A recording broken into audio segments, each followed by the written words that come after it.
dan desa-desa kita dibiarkan terlilit aturan yang mencekik. Dana desa dipangkas, pembangunan terhenti, anak-anak kita jadi korban.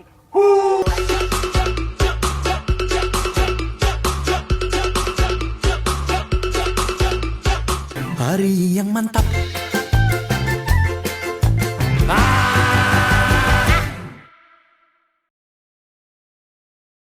Assalamualaikum warahmatullahi wabarakatuh. Halo semuanya, makasih udah balik lagi. Dan kali ini gue mau ngebahas yang lu semua pasti juga udah pada tahu. Ya, sesuai sama thumbnailnya, ini semua soal demo para kepala desa. Tapi mungkin di antara lu ada yang nggak tahu ya apa tuntutannya, atau mungkin kenapa ini tuh semua kok bisa rame. Nah, sebelum mulai gua mau buka dengan satu pertanyaan sederhana. Kalau misalkan lu jadi kelapa desa, terus tiba-tiba duit operasional lu ketahan, padahal lu udah janjiin pembangunan ke masyarakat, terus gimana? Udah gitu syarat pencairannya juga nambah, aturannya berubah di tengah jalan, dan presiden pada akhirnya bilang, "Oke, sekarang semua desa harus diaudit." Nah, dari perumpamaan itu, apa yang kira-kira bakal lu rasain? Apa lu bakal santai aja atau lu malah bakal keringet dingin? Nah, di titik inilah cerita para demo kelapa desa akhirnya dimulai, sampai bawa-bawa nama Menteri Keuangan Pak Purbaya. Selain itu, isu korupsi juga mulai nyampur jadi satu di tengah demo ini. Jujur aja ya, masalah ini tuh bukan cuman sekedar permasalahan hitam sama putih. Ini bukan soal kelapa desa yang jahat atau bahkan pemerintah yang kejam. Ini tuh cerita tentang sistem yang bikin semua orang tegang, dan gue di sini mau nerangin dengan sikap yang ya gue usahain netral. Sebelum ngomongin demo, audit, atau bahkan korupsi, kita harus tahu dulu apa yang namanya dana desa. Dana desa itu duit dari APBN atau anggaran pendapatan dan belanja negara yang dikirim langsung ke lebih dari 74.000 desa di Indonesia. Tujuannya jelas, itu dana buat ngebangun jalan desa, irigasi, BLT, honor kades, dan program ekonomi dari warganya. Singkatnya, dana desa itu ibarat bahan bakar biar desa nggak mogok.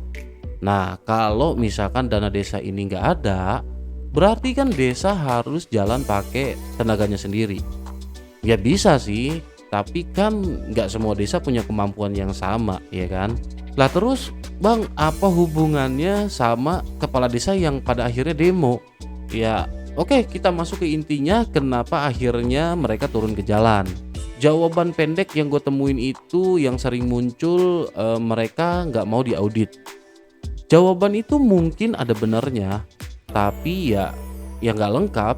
Jadi istilahnya gini, misalnya lu bangun rumah nih, gambar udah jadi, tukang udah pada kerja, material udah lu beli dan lain sebagainya. Nah, terus di tengah jalan Pak RT dateng dan bilang, iye Tong, sekarang syarat pembangunan rumah nambah ya, lu harus punya yang namanya usaha dulu. Nah, gimana itu coba? Kan kocak ya. Nah, itulah perumpamaan buat PMK 81 atau Peraturan Menteri Keuangan nomor 81. Itu disahin sama Pak Purbaya.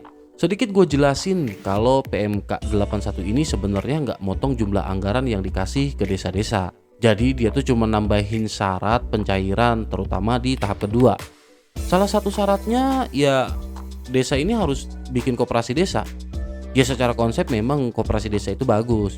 Di koperasi itu kan warga bisa usaha bareng, ekonomi juga muter di desa, dan manfaat lainnya. Cuman yang jadi permasalahan kan sebenarnya bukan idenya ya, tapi waktu dan caranya. Bikin koperasi itu nggak segampang kayak kita bikin surat lamaran kerja.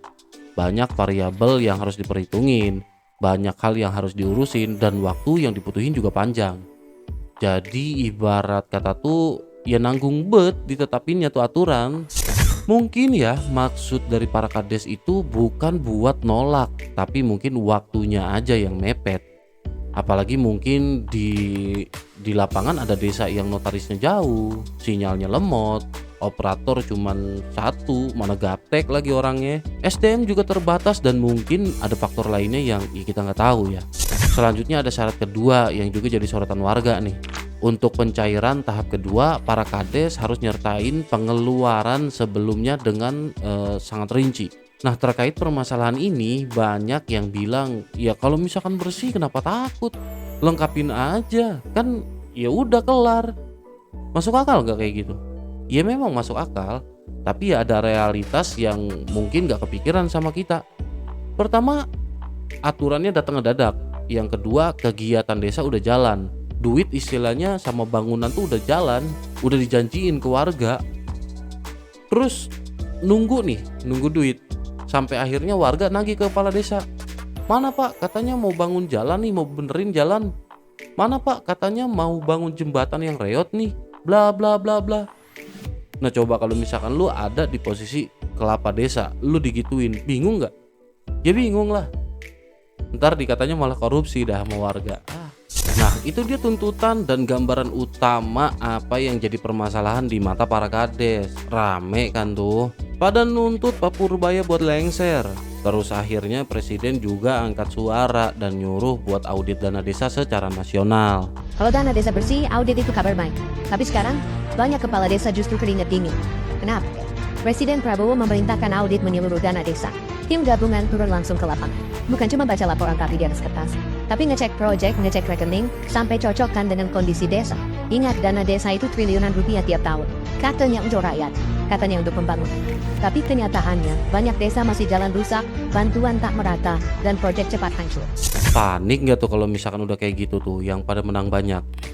Inspektorat, BPKP, aparat pengawasan internal bakalan turun buat meriksa tuh dana desa di wilayah masing-masing. Tujuannya ya jelas, ngecek laporan, cek fisik proyek, cocokin data, dan lain-lain yang berkaitan sama dana desa tersebut. Asal lu tahu ya, besaran total dana desa tahun anggaran 2025 itu ada di kisaran 71 triliun. Buset, gede banget itu duit. Semana tahu. Dana ini terdiri atas 69 triliun buat alokasi dasar berdasarkan formula.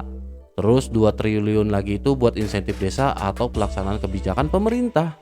Nah, angka ini adalah alokasi nasional dana desa secara keseluruhan yang akhirnya dibagi ke tiap desa sesuai formula jumlah penduduk sama faktor lain. Dari kacamata pemerintah sebenarnya ada banyak kasus korupsi dana desa. Modusnya ya laporan fiktif, proyek markup, data dimanipulasi, dan yang paling rawan itu dana fleksibel. Tapi biar kata gitu juga, ya nggak semua kepala desa korup. Masih ada lah ya kepala desa yang emang jalannya benar. Mungkin ada di antara lu pada yang tahu ya ciri-ciri kepala desa yang korup. Buat yang belum tahu nih, gua kasih tahu. Pertama, kades nolak transparansi secara konsisten. Contohnya nih ya, APBDes nggak dipublikasiin ke warga atau nggak dipasang di balai desa atau di website. Warga sulit banget buat akses informasi anggaran desa.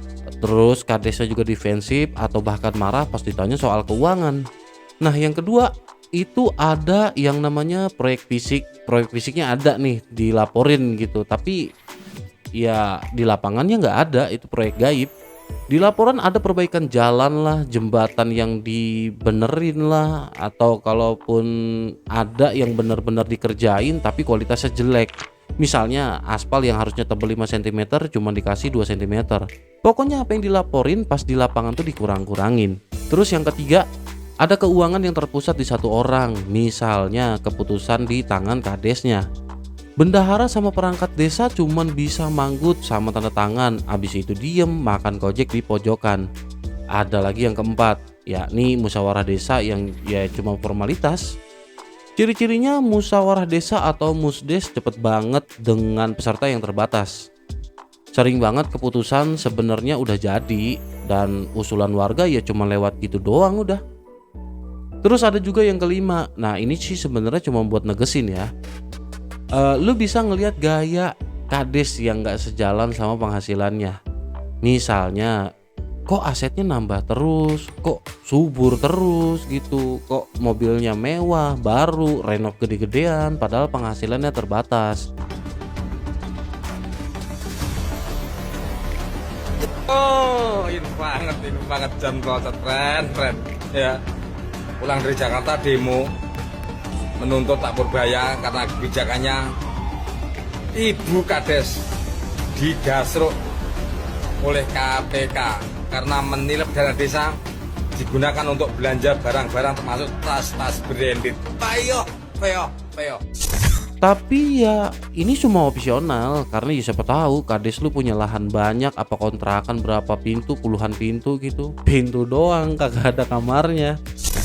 Nah lanjut ke yang keenam, lu mesti curiga kalau misalkan kades lu sering banget ngindarin audit atau pendampingan. Apalagi sampai ngoceh gak jelas soal orang audit yang seolah-olah kayak kriminal. Terus yang ketujuh, yang terakhir, kades nolak aturan baru yang bisa ningkatin akuntabilitas. Nah ini yang relevan banget sama demo yang kemarin. Lu mesti curiga kalau misalkan kepala desa lu itu nolak aturan tanpa adanya solusi. Mereka fokus sama masalah cabut aturan dan bukan perbaikan teknis yang ada. Nolak pelaporan detail padahal bakalan dibantu. Ya, tapi terlepas dari hal itu, penolakan aturan juga sebenarnya ya nggak berarti kades itu otomatis korupsi. Itu semua balik lagi ke wilayah masing-masing. Ya kalau misalkan kades lu bener apa enggaknya itu ya lu yang tahu. Lu bisa ngecek paket 7 daftar yang barusan gue sebutin. Ya lu bisa mulai cek lewat website atau mading. Anjir mading. Lu bisa cek juga lah pokoknya di balai desa tuh. Nah kalau misalkan udah ada, lu bisa cocokin sama fakta yang ada di lapangan. Selamat mencoba. Selain dari masalah yang udah kita bahas, ada juga fakta yang sebenarnya menarik ya. Kenapa sih banyak kepala desa yang baru diperiksa pas mereka udah nggak ngejabat? Apa ada di antara kalian yang tahu?